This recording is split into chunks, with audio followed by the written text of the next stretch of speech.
Hello, I am Lost Generation. This is MediEvil. Let's play Halls of the Ancient Dead.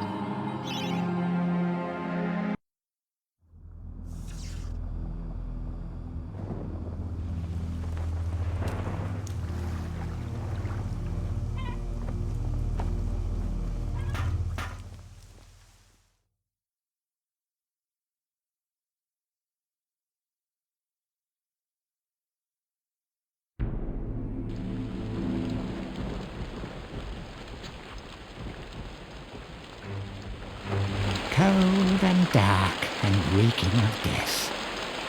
We remember some ancient battle fought here between the forces of good and the dark armies of Zarok. Now the marshes are full of the restless dead. To be fair, everywhere else is as well.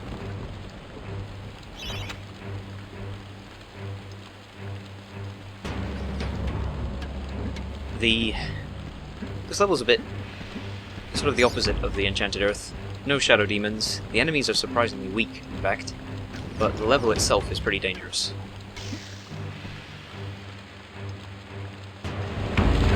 Greetings, stranger. I am the boatman. It is I who ferry lost souls on their final journey to the land of the dead. But oh, have we not met before? Sir Daniel Fortescue! Not you too. Thanks to Zarok's medleys, I'm up to my eye sockets in lost souls who've woken from the eternal sleep. Business hasn't been this brisk since before they invented sanitation. Look, if you help me to gather up a boatload of 8 lost souls and bring them here, I'll drop you off at the sunken town of Melamede. How's that sound?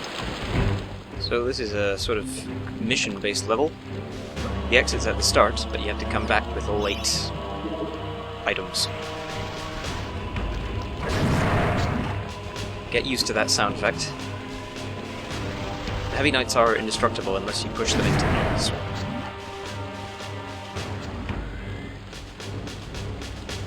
You can't avoid that sound effect, even if you used something non-physical, like none of the current weapons would fix that.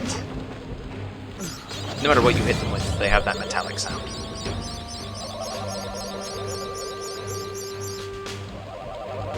But the hammer is the best weapon for this level. Oh dear. I think I've fallen 3 times, and every time it's when I'm trying to be clever and get close to the edge before I jump. Gaps aren't as big as they look, so just take a run up and jump early. That happens every time you collect a soul. The bridges around it disappear. You're going to see me walk past souls. That's because there are areas you have to visit more than once, and I want to get the soul at the last minute. It just minimizes the risk of falling in even more than I do.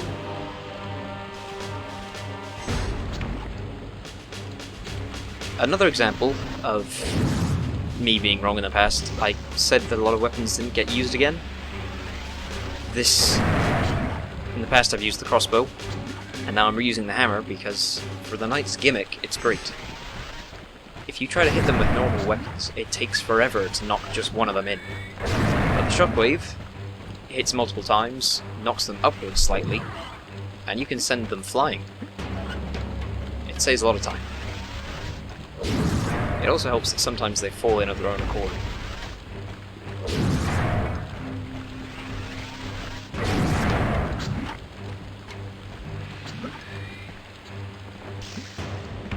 You might have noticed I avoided a whole bunch of skull chests. While they don't hurt you, the blast from those pushes you. Oh. Now this. I spent quite a lot of time in past runs trying to repeat this. And now 2 of them did it at once, which is great. I don't know what causes that. It seems you have to be on different heights of ground. Most of the time, ducking, obviously your shield will block it, but it would still hit you. So the skull chests will... the blast will still push you. And on all these narrow platforms, whenever I've set one off, I've always fallen in the mud as a result. Plus, the set of 4, they set each other off. So imagine 4 of those going off in quick succession, and unless you know what's going to happen beforehand, you're not getting away from it.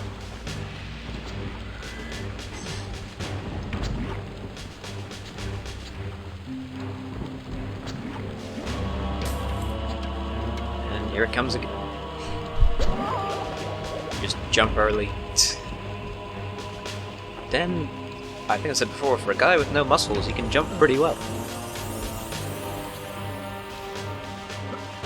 The other good thing about the hammer is the enemies other than the knight. There's the fat knights and the thin knights. The thin knights can walk on the mud, but they're actually really weak. The hammer takes them out quickly. As I said, I think they may have realized in playtesting that people fall in the mud constantly.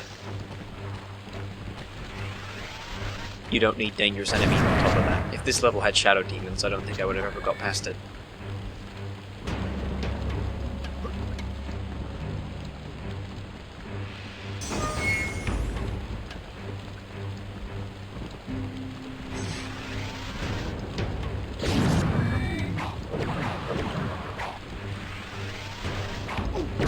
Like, that's comparable to the zombies in the very first level in terms of how quickly they die.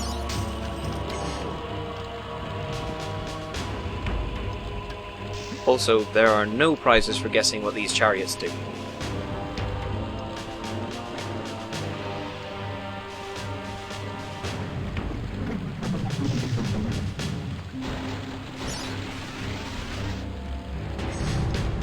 And here, you're going to hear a certain sound effect a lot. That, the metallic clink, just... it happens with every hit. The shockwave hits multiple times. So... and also just I screw up a bit and take longer than I should have to knock them down. Dan's melee attacks auto-aim, which in every other level is a very good thing. But for this, I don't want to hit the knights directly, I want to hit to the left or right of them. And if I get too close, Dan hits them in the middle.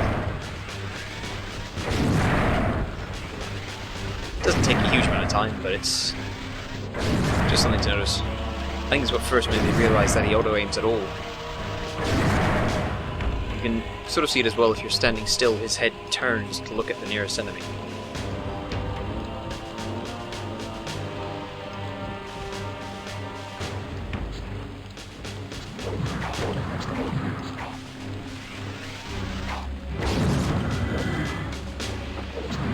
It's hard to see because he's behind the pillar, but as I said, these guys are walking on the mud.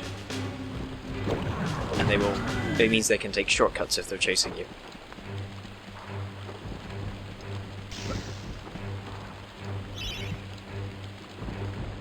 That is the last one. The other thing I notice is that while I took roughly as much damage in the Enchanted Earth, there is much more health lying around.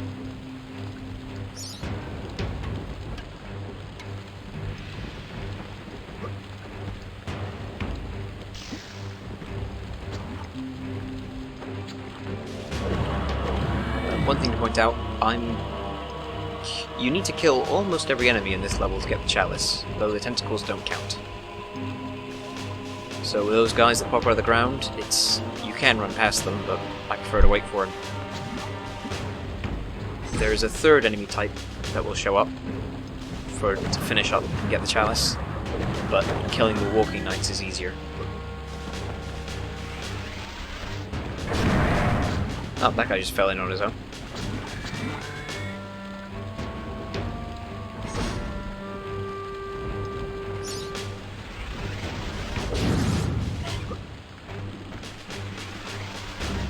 Right, and this is why you want to use the hammer. Every other weapon is like that. So anything except the shockwave... I'm not sure what you do if you get here without the hammer somehow. I imagine you just ignore the chalice.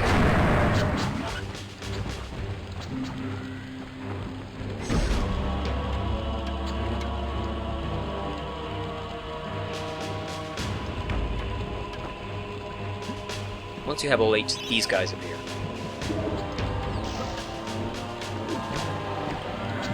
The axe kills them pretty quickly. It can be a little tricky to hit them with it if they move, but I'm a hoarder and want to save ammo. Which is silly, because I'm not going to use the crossbow for anything else. I'm sure I killed that guy already.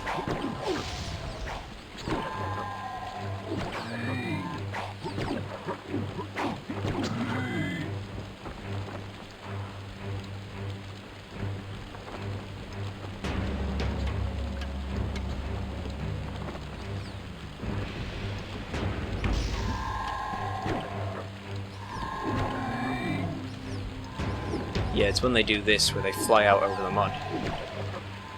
Even the crossbow might not hit them, because they can fly pretty far away if you don't give chase.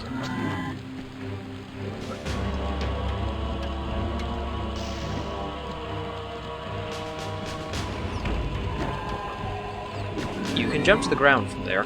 There's some ground on the right, but since I'd already fallen in 3 times, I didn't want to risk it.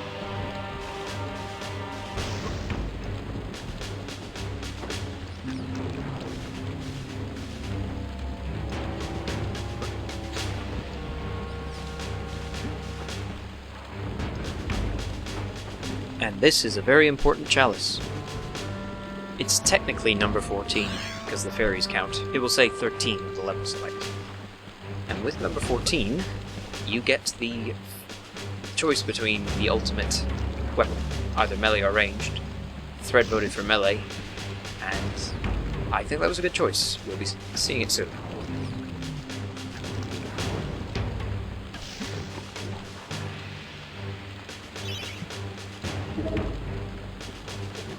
How gracious of you. Makes a change to meet a polite young skeleton after dealing with those filthy zombie types. Hop aboard.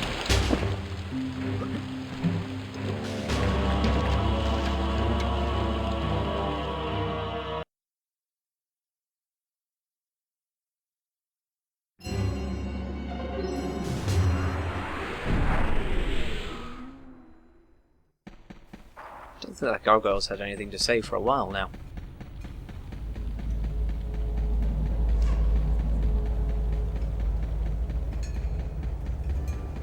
The other option at this point is the magic longbow. It's not that big a choice, because you get whichever one you don't choose with the next chalice.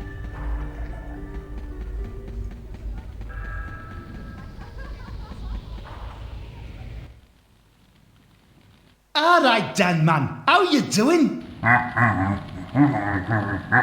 Now then, have you got yourself a magic sword? What? Daniel, man, you can't go into battle against an army of undead without a magic sword. Here, take mine. You'll never have to sharpen another blade, or my name's not Dirk Steadfast. It's not enough just to have a magic shield, you know, no matter what that soft ticky stern card says. Good lad. Why, I'd sooner go into battle holding a tea tray than carry that weedy Gale's shield of his.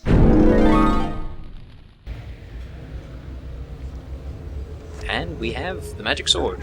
Looks a bit different once Sam picks it up.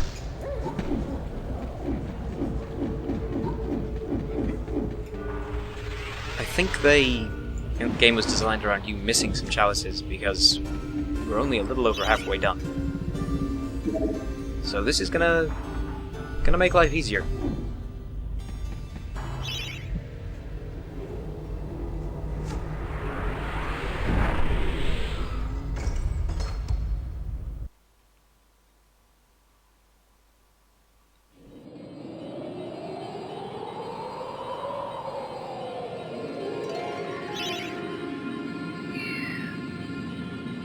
Next time, Dan will be heading to the lake.